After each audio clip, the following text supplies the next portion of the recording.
Real quick, I was on a podcast where we talked about stuff like this for the 2022 Oscar predictions. It is going to be linked in the description, MovieBabble Podcast. I've been a guest there a few times. I'll be a guest on there much more. But yeah, if you want to check out stuff like director, actor, actress, just kind of off the top of my head, go check it out.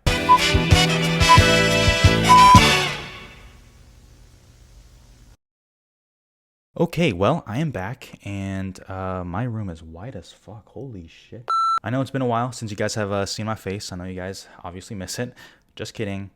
Hashtag Team Ugly. But, I wanted a bit of a break from the Oscars because, I would throw up if I have to talk about No Man's Land again or Chicago 7, anything like that. So I kind of took a little bit of a break, even though I did all those montage clips. But whatever.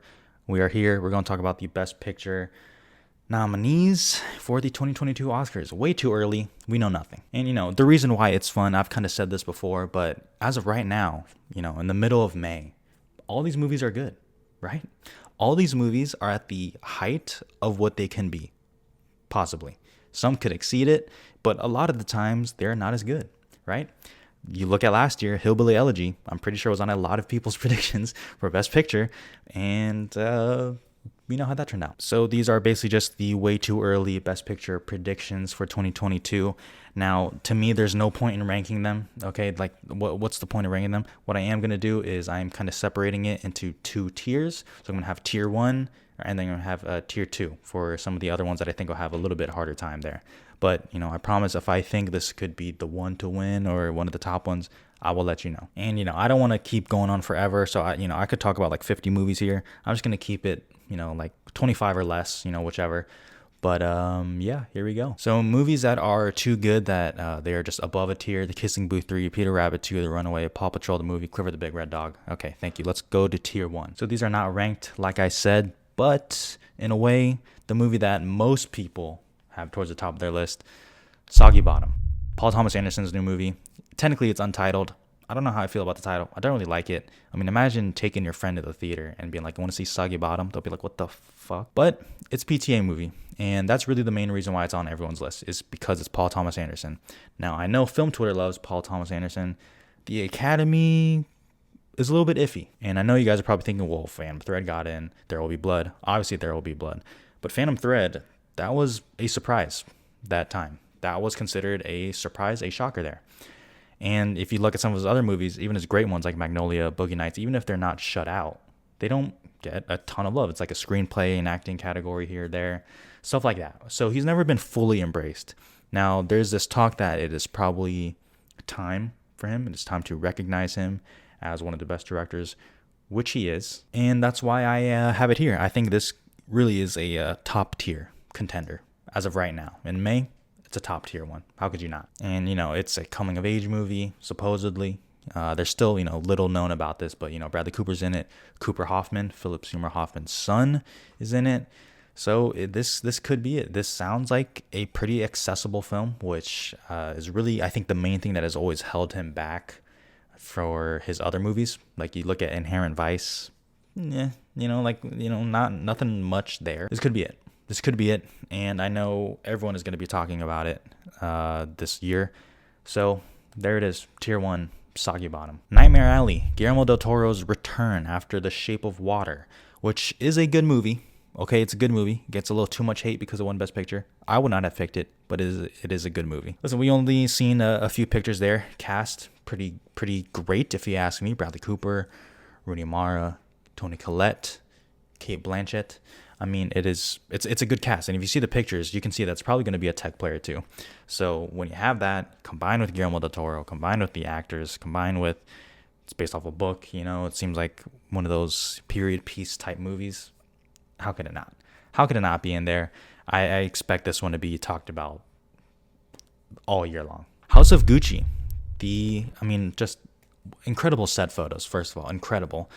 Adam Driver, Lady Gaga, Jared Leto, Robert De Niro, Al Pacino. Great cast. Pictures have kind of set Twitter on fire a little bit, and I definitely contribute to that. Ridley Scott's directing it, one of 2 movies that are coming out this year, and this definitely seems like the biggest one. Now, I guess there is some controversy right now. The controversy isn't that loud right now, but I know the Gucci family is pretty outspoken against this movie.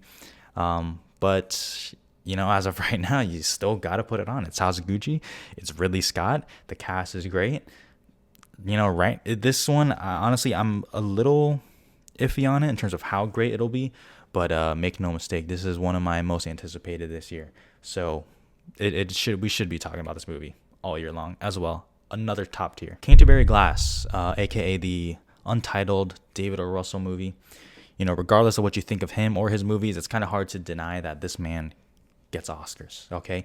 He gets Oscar nominations at least. Silver Linings Playbook, American Hustle. I mean, he just gets these nominations. They just get racked up. I mean, he gets like 4 acting nominations in each category.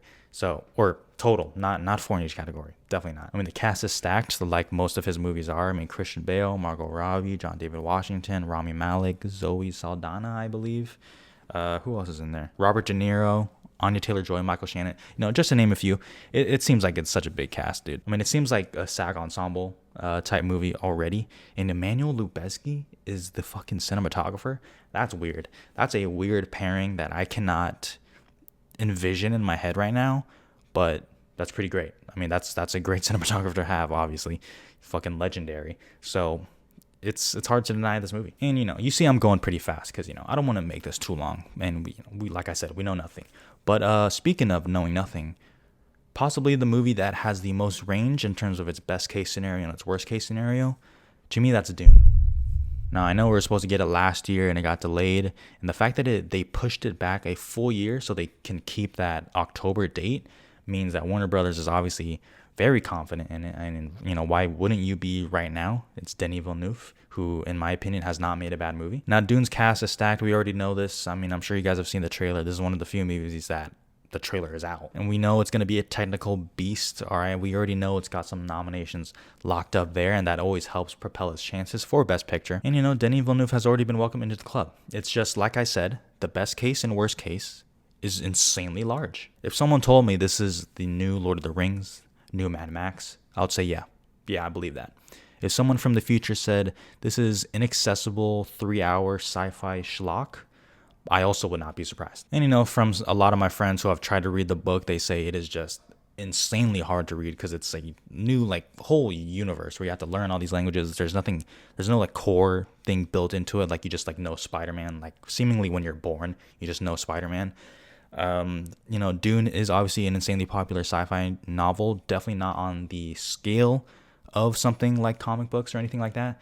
But obviously that can help it in a way. But I have faith. And the main reason I have faith is because of Denis Villeneuve, and it helps a lot that this is his passion project. This isn't just a movie that he just signed up to direct. He wanted to do this movie. So that makes me feel better about it. But this is such an anticipated movie. All right, In the Heights. So this movie, as I'm recording, comes out in about a month. And a lot of people have already seen it. And it seems like exactly what I thought it would be. I think this is a movie that can end up having a lot of passion behind it. And I know it has a June release date, which usually does not speak well to it. But in this case, where it's a big movie and it is so obviously a summer movie, I don't really think it hurts it that much. And it's obviously, this is one of many musicals we'll have this year. I think it's going to duke it out with another one that I'll talk about. But oddly enough, I do feel pretty solid about this one. At least as of right now, it has to be on tier 1. It has to be. It has too much going for it, and I really think this could be the passion push that you see in a lot of movies. So there you go. West Side Story. So this is almost in contrast to In the Heights, because this is a remake, obviously, of another Best Picture winner, West Side Story, but Steven Spielberg is behind it. You see the teaser trailer. It looks like it could obviously get some nominations in the technical categories. I really don't have a feel on this movie at all. Don't have a feel of it. If someone told me this was the best movie of the year, I would believe it. If someone told me this is why? Why do we need this movie? I also believe it. I don't know what they're gonna do with Ansel Elgort. And his allegations there. I don't know. I don't know how they're gonna handle it. Obviously Steven Spielberg is Steven Spielberg. So his movies where he tries for Oscars get in. Bridge of Spies, right? Just The Post got in. So it's kind of hard to deny West Side Story, but I don't know. I'm having a hard time seeing a lot of people really go to war for this movie, So I don't know, but tier 1 material. The Tragedy of Macbeth. So it actually just got bought by Apple TV Plus. So A24 and Apple has some kind of weird pairing going on there. That's a pretty powerful pairing in my opinion. But, directed by Joel Cohen, Denzel Washington, Frances McDormand, shot in black and white. I mean, can I just move on to the next one? Like, I don't know what I even need to say. It's Macbeth. So I do have some hesitancy about Shakespeare movies that hasn't been received like that great in a while. But I'm sure it's going to be slightly more modernized and everything like that, more accessible. So this is another like top tier contender. So cool. Don't Look Up, Adam McKay's new movie with half of Hollywood in it, headlined by Leo and Jennifer Lawrence. Pretty much about climate change, right? You look at the synopsis, it's pretty much about global warming and climate change. Now, I've heard a lot of people say, and I've heard a lot of people tell me that the script is online and they read it and it's trash. They say it is not good. It is obviously very preachy. It is almost like messages like too on the nose. I don't care. I mean, one Vice and The Big Short, if I just read that like as a script before I even seen the movie, I'd probably say the same thing. And I've just heard too many times about a script being bad and then the movie's not. I heard the same thing about Joker, and then Joker gets 11 Academy Award nominations. So I just don't care. No, that could be proven to be right. Obviously, we don't know. I haven't seen it, but for right now, it's Adam McKay who, in my opinion, hasn't really missed since The Big Short and Vice when he's going for something like this. So I have to do it. Plus, they never follow the script exactly. There's rewrites all the time, sometimes on the day of shooting. So, The Power of the Dog. Jane Campion, Kirsten Dunst, Benedict Cumberbatch, and my man, Jesse Plemons. Netflix is behind it, so in a way that kind of helps it, even though this is one of many contenders for Netflix like they have every year. But this could be it. I mean, Jane Campion has kind of been away for a while. I think the last one, at least that I remember, is The Piano, where Anna Paquin won supporting actress when she was like, 9 years old, 11 years old, something like that, something crazy. So this one, I mean, it sounds good. I'm still a little hesitant on it, but I mean, as of right now, you kind of have to put it high up there, right? Right? Okay. We're still in tier 1, but this is May. I can afford to kind of throw stuff at the wall, right? And this is where you can afford to just kind of go wild with it. Cause like I said, all these movies are theoretically good in our mind right now. So these next 3, a little unconfident in, but also kind of confident in. You know what I'm saying? Let's start with Next Goal Wins. So Taika Waititi, Michael Fassbender, Elizabeth Moss, and apparently Armie Hammer. I mean, shit. I mean, that's not a good look. But Armie Hammer, it's based off the documentary. It's based off the documentary, which is documentary is based off a real life thing where it's a soccer team. Apparently they're really bad. I forget. I need to look up more about this. I just got off work. Basically, it's a Taika Waititi movie. Michael Fassbender is going to be yelling a lot, and it's going to have that heart. I mean, in a way, that's almost like Jojo Rabbit. If you minus Hitler, just take Hitler out, right? Take Hitler out, and that's kind of what you get. Jojo Rabbit, a fun movie. Is that okay to say? Yeah, it's a fun movie. Yeah, what the fuck? What am I talking about? It's a fun movie. Has a lot of heart. It makes you laugh. Kind of made you cry. And it was feel good, right? And I feel like a lot of people are kind of oddly enough sleeping on Next Goal Wins. I haven't seen a lot besides a few people. So those few people that do have it, I see you, and I'm with you. Okay, there we go. Yes, I'm excited. Michael Fassbender's. I mean, where's he been? Dark Phoenix? No. The Northman. Robert Eggers. Basically a Viking epic. And the cast is great. Alexander Skarsgård, Willem Dafoe. I believe Nicole Kidman, Anya Taylor-Joy, Ethan Hawke. I think. No, Anya Taylor-Joy? Is she in that? So he's made The Witch and he's made The Lighthouse. Okay. Obviously, people love The Lighthouse. I never for a second thought that was going to be an Oscar contender besides probably cinematography, which even then wasn't guaranteed.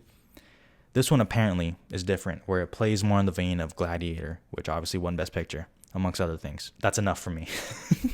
That's enough for me. I mean, I don't know what else. That's enough. And Robert Eggers, maybe it's that time where they finally acknowledge him, right? For some reason, they do this with directors where they almost say kind of like, it's time to acknowledge you're here. Welcome to the club. That is such a common saying, and I'm kind of sick of hearing it and saying it, but it is so true. This could be his welcome to the club moment. I'd be down for it. Sounds awesome. Like, give it to me in my eyes right now.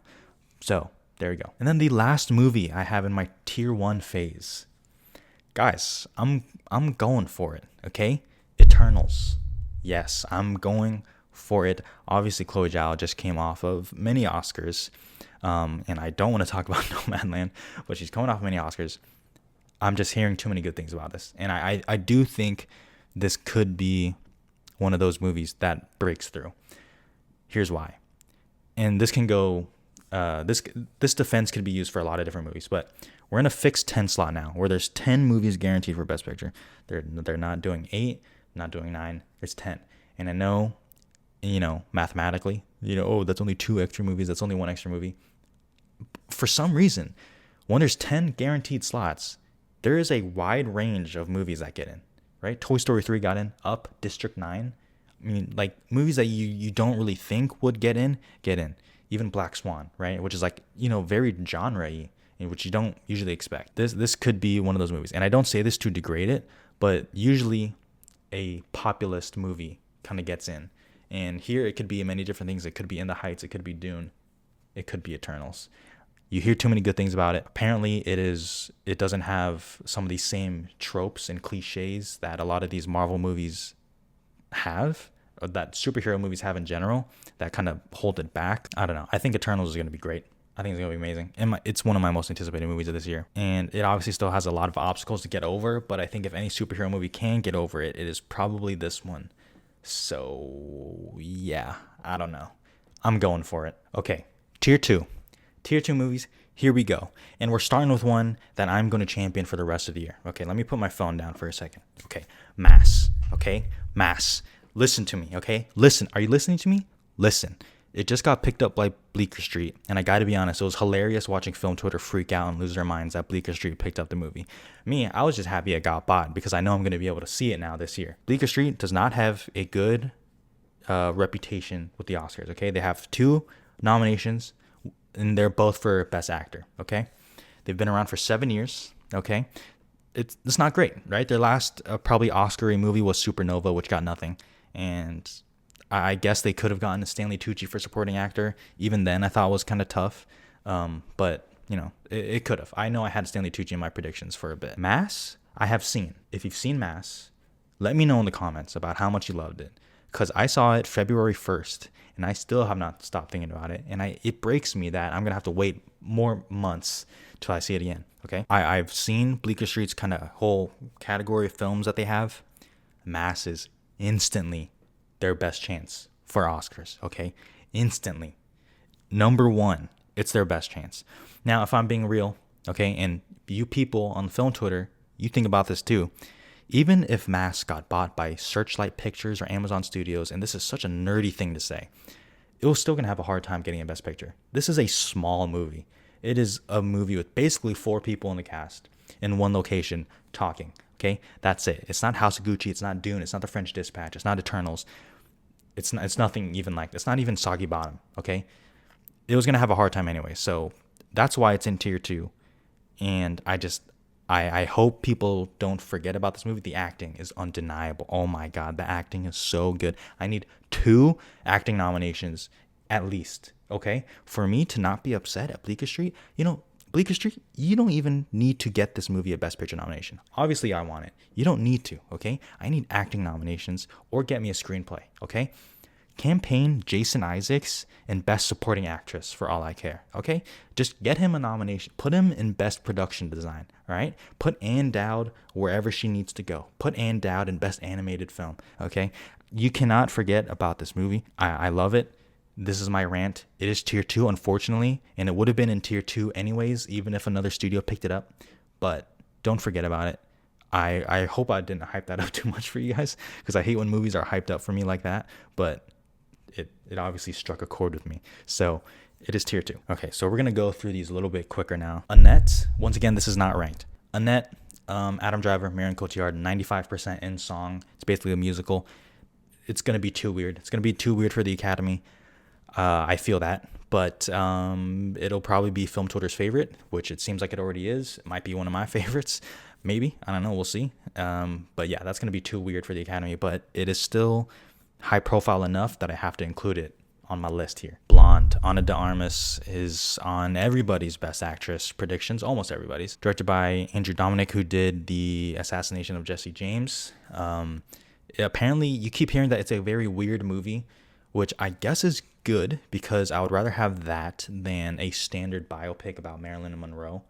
So that's that. It could be very good or it could be a little too weird. I don't know. Either way, this is a Best Actress vehicle for sure. A Hero, directed by, how do you pronounce it? Asghar Farhadi, I want to say. I hate mispronouncing names, so I'm sorry. But yeah, he directed A Separation. He could be the Thomas Vinterberg of this year. So there you go. The Last Duel. I don't feel as confident about this one, but it is the second Ridley Scott movie, Adam Driver, and then obviously the return of Matt Damon and Ben Affleck. So it's enough to be on the list. Honestly, I feel like it's just going to be one of those movies that kind of comes and goes. But I'm sure it'll be good. I'm excited for it. Spencer. So Pablo Larraín is directing this. Really kind of feels like another actress vehicle. Kristen Stewart is playing Princess Diana. I'm excited for it. I've obviously seen the picture. I'm excited. Kristen Stewart is a good actress. I feel like she's still trying to get rid of that Twilight baggage that I know Robert Pattinson has been getting rid of this whole time. God bless her. I'm excited. Coda, which basically swept all the awards at Sundance. It has an August release date, so that kind of makes me feel like it's not, which is dumb, by the way. Okay, I should have said this at the top. I hate saying, oh, a movie's coming out in August, so like, oh, it's probably not going to be a contender. Oh, this movie is a horror movie, so I have to put it down low. Like, I hate that I have to say that, but it is true. But it's so dumb. But yeah, Coda, it just seems like a crowd pleaser movie, and that's kind of all it'll be. But who knows? I didn't get a chance to see it at Sundance, but I know a lot of people like it, so whatever. Last Night in Soho, definitely one of my most anticipated movie. Edgar Wright is taking on the horror genre, basically, or psychological thriller-ish, really horror. Thomasin McKenzie, Anya Taylor-Joy. Yeah. Yep. I'm in there. I am in there day one. I don't really think it'll be Oscar player because, like I just said to my previous point, it is a more genre movie, and it might be a little too genre-y for them. I hope I'm wrong because they need to open up their minds. But yeah, it could just end up being one of those things. It could still get a few below-the-line nominations, but, whatever. I hate that I even have to talk about movies and Oscars all the time because this is just going to be good. I know it. A Journal for Jordan. Denzel Washington is directing Michael B. Jordan and I believe kind of an unknown Shantae Adams, at least to me. Sorry. I don't know. I mean, Fences got in and obviously Viola Davis won for Fences. This is definitely an acting vehicle for sure. I guess it could be really good. I don't know. I'm not too confident in Denzel Washington's directorial ability.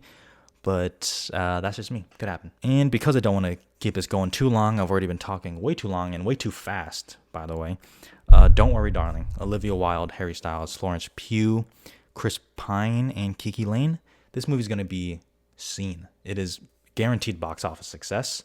Olivia Wilde, obviously coming off Booksmart, which everyone pretty much loves. It seems like a classic already, like a cult classic. This movie's going to make a lot of money, probably, because all the Harry Styles stands are going to watch it, and they're going to love it. All the Florence Pugh stands are going to watch it, and they're going to love it. Not to the extent of Harry Styles, but, it already has, like, the story behind it, right? Olivia Wilde, Harry Styles dating now, so whatever. But it also seems like a very good movie, and I hope it gets some recognition. I hope it's good, obviously. It is more psychological thriller-y, which is why it is in Tier 2, but it could happen. Okay, and I guess I'm going to call it off there because I don't want to keep going and rambling on. But that is my best picture predictions for 2022. Way too early. I do not feel good about this at all. Obviously, this year seems pretty stacked, but I feel like we say that every year. But really, this year does feel like almost like a year and a half because a lot of these movies were going to come out last year, got pushed back. So we'll see. We'll see. I'm excited though. See, even just talking about these movies, even if half of them end up being trash, it is just nice not to utter the words Chicago 7, Promising Young Women. No disrespect to those movies. You guys know I like those. But it feels good to go on to the next one. So I guess that'll be it for me. Please watch Mass when it comes out, and I have a bunch of stuff coming up, so a bunch of fun stuff. So thank you guys for watching. Thank you for subscribing. Please take care. Stay safe. Yeah, bye.